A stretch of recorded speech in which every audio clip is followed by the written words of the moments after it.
Pagkalanting na nahulog na sinturon ay maririnig ang tahimik na opisina, kasabay ng mahihinang halinging at malalim na hininga. Di alam ni Ella kung bakit tumantong pag-iinom nila ng wine sa gantong eksena. Nawawala sa wisyong isip niya. Lalo na tuwing mararamdaman ang malambot na labi na lalaking lumalapat sa balat niya na tila nakakapaso, buo-buhay sa init ng katawan niya. Naglandas ang labi ni Blake mula leeg patungo sa dibdib. Pinaglalaroan ng dila nito ang tuktok ng dibdib ni Ella habang minamasahe ang kabila na makapagpapaungol sa huli. Ramdam ni Ella ang init ng bibig nito na miminsang kumakagat sa dibdib niya, tsaka yun muling sisipsipin. Ang kabila nitong kamay humawak sa pang-upo niya para ayusin ang posisyon niya sa kandungan nito. Kaya giniling ni Ella ang balakang nang maramdaman ang umbok doon. Nagtagi sa magang ni Blake saka hinalikan sa labi si Ella. What a naughty girl! Ngumiti lang namumulang si Ella at saka muling kinabig si Blake para mas palanimin ang halik na puso namang tinanggap ng lalaki. Walang ibang pumapasok sa isip ni Ella ngayon kung hindi ang mailabas na ang init na tumutupok sa katawan niya at alam niya tayong makapapatay lang na apoy na yun ang lalaking tila sumasamba sa katawan niya. More! Inalis ni Ella ang bukas ng blusa at saka kumagat labi habang titig na titig sa mata ng lalaking mas naging itim. Nababanag doon ang matindi nitong pagnanasa na mas lalo nagpatindi sa excitement ni Ella. Muli niyang giniling ang balakang habang nilagay ang dalawang kamay sa magkabilang dibdib. Minasahe yon sa harapan ng lalaki. Magsimulang lumalim ang paghinga ni Blake habang di inaalis ang paningin kay Ella na nakawang ang labi habang mahinang umuungol. Dinilaan ni Blake ang sariling labi, tsaka inapit ang bewang ni Ella. These are mine too. I should be the ones who should do that. Ngising niya at gigil na pinisil ang bilugang dibdib ng dalaga. Nilapit ni Blake ang labi sa tenga ni Ella habang unti-unti binababa ang isang kamay. Yeah, this too is mine. Kinilabutan si Ella na maramdaman ang daliri nitong pumipisil. Muli siyang napaungol at nanghihinang napatango nang maramdaman ang pagdulas ng kamay ni Blake. Paulit-ulit na nagtaas baba ang Adam's apple ni Blake habang tinitingnan ang babaeng nakaluhod sa harap niya. Wala tong saplot sa katawan, kitang-kita niyang bawat kurba nito sa katawan, maging pinagmamalaki nitong hinaharap. Bagyaring namumula ang katawan nito dahil na rin sa tindi ng mga hawak niya. Napamura siya dahil sa mas lalong tumataas ang libido sa katawan niya. Masyado nakakaakit ngayon ang babaeng to kaya't sinong hindi bibigay. Nanlaki ang mapupungay na mata ni Ella.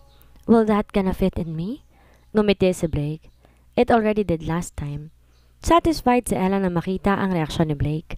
Nilapit ang bibig sa pagkalalaki nito at saka yun hinalikan bago dinilaan. Kumunot ang noon ni Blake at tinawakan ang buhok niya para ipasok ang pagkalalaki nitong mas lumalaki. Napasinghap si Ella at mahigpit na napahawak sa binti ng lalaki nang bigla itong bumayo. Mangyak-ngyak si Ella dahil sa kakaibang sensasyong nararamdaman. Idagdag pa ang ari ng katalik niya na panay ang pagpintig sa loob ng pagkababae niya. Lalong lumalaki at pumupuno sa muling kumukumbulson sa katawan ni Ella. Si Blake naman pinagpatuloy lang paglabas-masok at nilabas sa pagbabae ni Ella ang katas. Nangihinang napatingala si Ella nang maramdaman ang pagbuhat sa kanya ni Blake. Pinasok siya nito sa isang kwarto sa loob ng office. Konektado pa rin ang ibaba nilang bahagi ng buhatin siya nito. Ang papikit na mata ni Ella ay nanlaki. No, I'm tired. Are you not tired yet? No, not yet. Anitong tila inosente siyang tiningnan. Gusto niyang umiling kaso napakon tingin niya sa abs ng lalaki. Saka na lang din napansin ang malaki nitong tattoo na nakapagpamangha sa kanya. Naging mapaglaro ang ngiti ni Blake sa labi. Let me do you more often. I will let you touch it. Parang lugi ako. Pero dahil sa wala siyang katinoan, dahan-dahan siyang bumangon at dahan-dahang tinusok ng hintuturo ang isa sa abdominal muscle ni Blake. Nangiti siya at saka hinimas yun ng dalawang kamay. Maging ang dibdib na nalapatan din ang daliri niya. Wow! Nawalan emosyon ang mukha ni Blake at saka sanalubong ang kilay ng titigan siya. Done? Nakangwi akong nagising. Napakabigat ng pakiramdam ko. Yung pakiramdam na para kang inaararo ng 10 truck sa sakit ng katawan mo. Ano bang nangyari? Napahawak ako sa sentido at saka inalala ang nangyari bago ako matulog. Ngunit mas lalong sumasakit ang ulo ko. Babangon sana na maramdaman na mabigat na kung ano nakapatong sa bewang ko. Ha? Tiningnan ko ang ilalim ng malambot na comforter at saka nakita ron ang isang braso na nasa tiyan ko. Wala rin akong suot na kahit ano. Yeah, wala akong suot na kahit ano. Nanlalaki ang matang napabangon ako at muntik mapasigaw na makitang si Monreal ang katabi ko. Payapang mukha niya at lalo siya naging magandang lalaki. Okay sana kung ganyan lagi itsura niya eh. Teka, ano nangyari kahapon? Daan-daan kong tinanggal ang mabigat niyang braso at saka tumayo. Muntik pa ako makagawa ng ingay nang bigla akong bumagsak dahil sa panghihin at panginginig ng binti. Mabuti na lang napahawak ako sa kama. Okay, kalma self, kalma ka lang. Bulong ko sa sarili ko bago nakangwi, pumunta ng banyo. Masakit ang buong katawan ko. Dali-dali ako naligo at nagbihis, mabuti na lamang may mga damit akong naitago sa bag ko in case of emergency. Nang makalabas ako ng kwarto, muntik ko nang masakal ang sarili ko. Nagkalat ang damit ko, pati na rin ang lalaking yon sa couch at glass table. Meron ding bakas doon sa carpet na, never mind. Halatang may nangyaring di kaaya-aya. Teka, bakit sasakalin ko ang sarili ko kung pwede namang si Monreal na lang? Nag-init ang mukha ko sa hiya dahil nilinis na rin ng office bago lumabas. Mahirap na't baka makita pa ng iba, pero wala talaga ako maalala kahapon. Tinignan ko labas ng bintana at mukhang padilim na. Huwag mong sabing buong araw kami nagtsuktsakan. Siguro dapat na ako maunang umalis bago ba magising ang gunggong na yon at masabihan pa ako ng kung ano. Are you not hungry? Natigilan ako sa paglagay ng papeles sa ilalim ng table, tsaka maring napapikit. Speaking of the devil, kaya bago pa lumala ang lahat, mas na siguro na ako na mag-first move. Huminga ako ng malalim at tumayo ng tuwid bago siyang initian.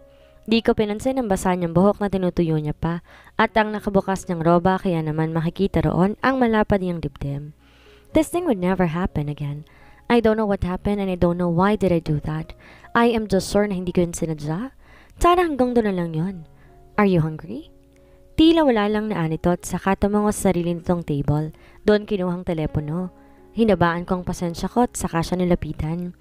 I hope you understand. Sana maintindihan mo na hindi ako pumapayag sa kahit anong proposal na inalok mo. Di pa rin nawawala ang ngiti ko pero tulad kanina wala siya naging sagot. Patuloy pa rin pagkausap niya sa kusina man sa telepono. We should eat before we leave. Are you deaf? Pakiramdam ko lalabas lahat ng ugat sa noo ko dahil sobrang gigil. Did you hear me? This thing that happened between us means nothing. Dinabaan niyang hawak na tuwala at saka ako pinakatitigan. I can hear you. I can hear your loud and annoying voice, Ella. Malamig na anito na ikinaurong ko. Before we talk, let's eat first, okay? Nakangiti siya ngulit walang mababanag na emosyon sa mga mata niya. Tumahimik na lang ko at saka tumango. Pagkaraan ng ilang minuto nakarinig kami ng katok at as usual, si Mr. Kim yon. May kasama siyang tauhan na may daladalang cart, puno ng iba't ibang putahe. Pagkalapag nila ng mga yon sa glass table, agara na rin silang umalis, kasama si Mr. Kim. Kahit gusto kong manghila ng isa sa kanila para lang isama sa loob ng kwarto na to, nakakasuffocate hindi ko magawa dahil sa batong si Montreal. Eat! Mukhang masarap ang mga yon, presentableng tingnan, kaso di talaga sila trip ng pang-amoy ko. Napatingin ako sa lalaki. Hindi umaalis ang matalim na titig sa akin, kaya wala akong magawa kundi tas ang kutsara at tumikim ng isang putahe. Hindi ko pa yung nalulunok na bilaukan na ako. Binaba akong kutsara at nasusukang pumunta ng banyo. Doon ko yun niluwa kasama ng ibang tubig na naisuka ko rin. Napatingin ako sa salamin. I really look pale. Well then, something hits me. Kailan pa ako huling dinatnan? Natigilan ako sa naisip ko at yun agad ng kanilimutan. Naghilamos muna ako bago nagpuna sa labas. Don't you like it? Ayos lang. Sabi ko ngunit tila di siya kumbinsido. Mukhang masama lang siguro ang pakiramdam mo. Muli niyang tinawagan si Mr. Kim tsaka pinapilitan lahat ng putahe. Habang ako tulala, iniisip kung tama bang kutob ko. About our issue. Hindi alintana ang taimtim niyang pagtitig. I hope, fine. Sinandal niyang likod sa sofa, tila bored na bored. Bakit ba mahilig tong pumutol ang sasabihin? Di ba niya alam ang basic manners na wag sumagot kung di pa tapos ang sasabihin ng kausap? What do you mean? If you want me to forget about it, then I will. Malamig ang ngiti niya. Wag lang magkasalubong ulit ang lalas natin, Ella. Siguradong sa oras na hindi na kita pakakawalan.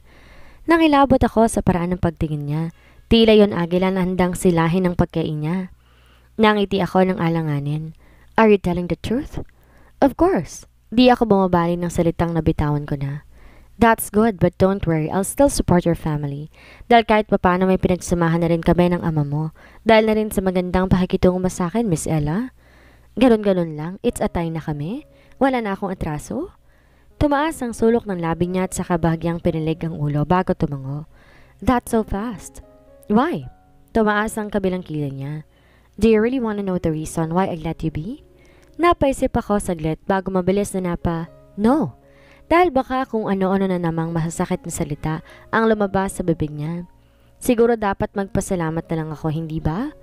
Gusto ko naman talagang sumaya kaso kung alalahanin kong pag-uusap at pagtatagpo namin nitong nakarang araw at ng buwan, gusto ko siyang ibaon 6 feet under the ground. Kaya't kinalma kong sarili kong wag lang siyang mabugahan. Nangiti ako ng tipid. Salamat. Welcome. Ako pa rin ang agabyado dito. Naikuyom ko ang kamao ko. Alright, calm down. Calm down. Yun nangyari kahapon? Di ko maituloy ang tanong dahil hindi ko talaga maalala. Pero base sa pananakit ng katawan at marka sa katawan, may ginawa kaming hindi kaaya-aya.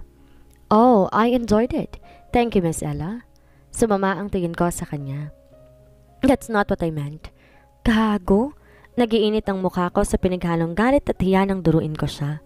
You, did you know that this can be considered as rape? That's a big and harsh word, Ella. Why would you have to call it like that? You kissed me on your own accord? Nilapit niyang pagmumukha sa akin kaya't napaurong ako palayo. I did not force you. Ano bang magagawa ko? Mas malakas ang kapit mo sa akin. Magreklamo ako sa hindi, wala ako magagawa. I really hope sana di mo maging hobby ang mga ganitong gawain. Nyanitian ko siya na matamis, saka kumaway. Bye! At sana di na rin mag-cruise ang landas natin. Matigas na ani ko. Matapos yun, dinalikuran ko siya at saka tumungo sa pinto. Bago pa ako makalabas, narinig ko pa nakaka-insulto niyang tawa. That's not how you call me when you moan like a bitch in my bed. At least you're satisfied with my good performance, and I'm happy to know that. Dahan-dahan kong sinara ang pinto habang pigil na pigil ang dalabog na yun. Buisit? Mamatay ka na sana. Di naman siguro masamang hilingan yon, di ba? Napatay na ako sa binata, sunod sa madilim na langit. Hindi ako relihiyosong tao pero my God bless me. Paika-ika ako naglakad papuntang elevator, dahan-dahan dahil masakit ang buong katawan. Miss Guevara, boses yon ni Mr. Kim. Dali-dali kong inayos ang damit ko at ang postura ko saka siya hinarap. Yes, Mr. Kim? Iyahatid ko na ho kayo, Miss Guevara. Tinangoan ko na lamang siya at di na ako tumanggi. Delikado na sa labas dahil gabi na at nasa ibang bansa pa ako. Tulala ako na mapasok sa tinutuloyan kong kwarto sa hotel. Ibang kwarto na to pero pareho pa rin ang kinalulugarang hotel. Umupo ako sa harap ng salamin at wala sa sariling napahawak sa tiyan. Maybe, just maybe. Nakagat ko ang labi ko. I need to buy some PT. Pero madilim na sa labas, kailangan ko muna sigurong ipagpabukas. Binuhat ko ang mabigat kong katawan at bumagsak sa malambot na kama. I need to get some... Inis kong nalingaw ng telepono na nasa nightstand nang biglang tumunog yun ng malakas. Who's this? Oy gaga, ako to. Galit na galit? Nangunot ang leeg ko nang rinig ko ang boses ni Rian sa kabilang linya. Rian, what the hell? How did you get this telephone number? That is not important anymore. I'm here in Russia too, Ella. I just want to surprise you. Yeah, you really surprised me. I want to choke you to death right now for calling me. It's already 11 p.m. Di namang halatang masaya na nakausap mo ko, no? Sarkasikong ani ko na marahil nakanguso na ngayon. Yeah. Ibababa ko sana ang tawag na malalang dalahin ko. Napabuntong hininga at nagdalawang isip kung sasabihin ko ba kay Rian o hindi. Well, we've been friends since elementary for 20 years to be exact. O ano, may sasabihin ka? I think I'm pregnant. Mabilis na aniya rito. Natahimik ang kabilang linya. Walang sagot sa Rian ng ilang minuto. Kaya napaisip siya saglit na baka naputol ang tawag. Rian? What? How did you know? I just know. Instinct? Isa pa, di kami gumamit ng proteksyon na nagtsuktsakan kami, okay? Delay din ako ngayon. Natahimik ulit siya pero bago pa ako makapagsalita, sumagot na. Then we should confirm it tomorrow. Are you good? Let's meet at this cafe. I'll just send you the location. Thank you, Rian. Sana lang hindi maging disaster ang buhay ko pagtapos ito. Tinignan ko ang malaking restaurant na nasa harap ko para siguruhin kung yun nga bang location na pinadala ni Rian. Pagkagising ko, kinaamagahan si Mr. Kim kagad ang bumungad sa akin para sabihin magpahinga muna raw ako ngayong araw dahil pinayagan ako ng boss niyang mag-leave. Well, dapat lang. Pumasok ako ng magarang restaurant at agad tinignan ang cellphone ko para sana kontrakin si Rian nang matigilan ako at mapatras dahil kung sinong taong nakabanggaan ko or bumangga sa akin. Wala sa sariling nasapo ko ang tiyan ko para proteksyonan yon. Ouch! Ow! Sabay kaming napaaray at sabay ding napatingin sa isa't isa. Ang parehong kurot na noo agad ding nawala. Ellen? Nanlalaki yung mata niyang, ani ko. Ella? How are you? Sabay pa naming ani niya. Jinx! Natawa ako na mahina habang inirapan niya ako. What a coincidence! What are you doing here? It's been years. Napatungo ako. Yeah, I miss you guys. Wala pa ring pagbabago. Maka pa ring mataray at layuin ng mga tao. Ani ako, tiningnan siya mula ulo hanggang paa. Elegante ang forma niya. Grayish eyes at kulot buhok. Mukhang baduy ka pa ring manamit. Tiningnan niya rin ako, kaya't napawang ang labi ko. Napaka-straightforward mo talagang bruha ka. Naghibit balikat siya at saka ngumiti. Teka, ano? Oh my, is that you, Ella? It's been years. Aha, wala pa rin pinagbago si Igan. Echo pa rin siya ng bayan. Tinignan ko ang babaeng papalapit sa amin. Nakalugay ang itim na buhok hanggang bewang. Nakasuot ng casual suit habang may dalang itim na bag. Malawak ang ngiti sa labi. 10 taon na rin na magkawata-kwata kami magkakaibigan.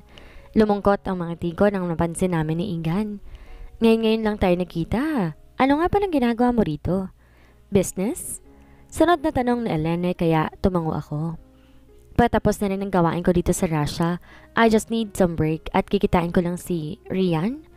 Sumama agad ang timpla ng mukha ni Ellen nang marinig ang pangalan ni Rian habang napatango naman si Igan. She's still your so-called best friend until now, ha? Mapait ang boses ni Elena nang sabihin yon.